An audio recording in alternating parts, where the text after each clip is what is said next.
I was trying to think of the way I was trying to think of the right way to say what happened, because I don't buy the idea that the revolution succeeded and that Bashar was overthrown, was forced from power, he was toppled, or what have you.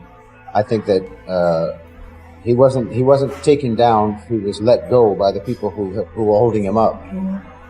I think Russia, Turkey, Iran, obviously, especially Russia and Iran. Turkey, no, wasn't holding him up, but Russia and Iran were holding him up, and they decided to let him go. And China. That's what happened. He wasn't forced out of power by the rebels. He wasn't forced out of power by the so-called revolution. He was dropped.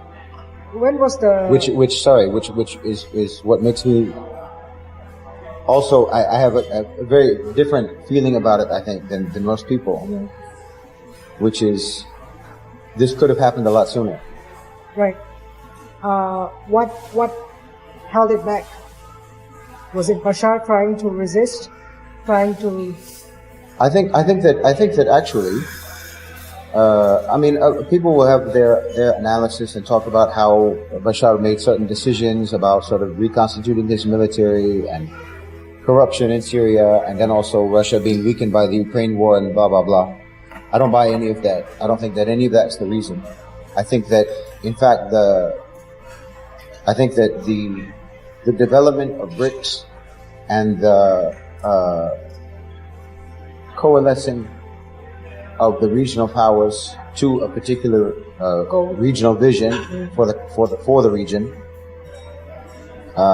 is what actually brought Bashar's regime to an end. I said at the time, before Bashar was deposed, I made that video, and by the time it was published, he was already out of Syria. He'd already fled.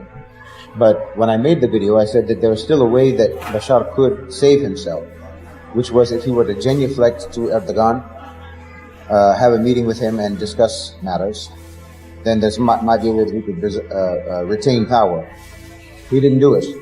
There was an arrangement that could have led him into that direction, right? That BRICS meeting that he didn't show up. Yeah, well, no, there was a direction that he needed to go, and he didn't go that direction. Okay.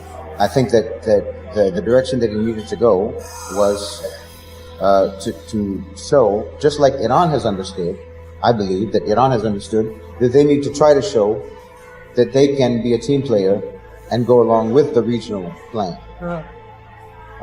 And they're trying to show that they're willing to do that. Okay. Russia is wanting to do it. China is wanting to do it. Saudi Arabia is wanting to do it. Egypt is wanting to do it. Everyone is going for, obviously the A National OCGFC are backing this plan, it seems to me. And BRICS is backing this plan. Now, there was the BRICS summit in Kazan last month, I think. And Bashar was invited to attend. Okay. And Russia thought that he was going to attend. Russia was expecting it. And if he had gone to that meeting, he would have been able to meet with all of the most important external players that have something to do with Syria. He would have been able to meet with Russians, he would have been able to meet with the Chinese, he would have been able to meet with Erdogan, because Erdogan was there. He didn't go, and it signaled, I think, to all of the people who decide what happens in Syria, it signaled to all of the people that Bashar is not going to go along with the regional plan.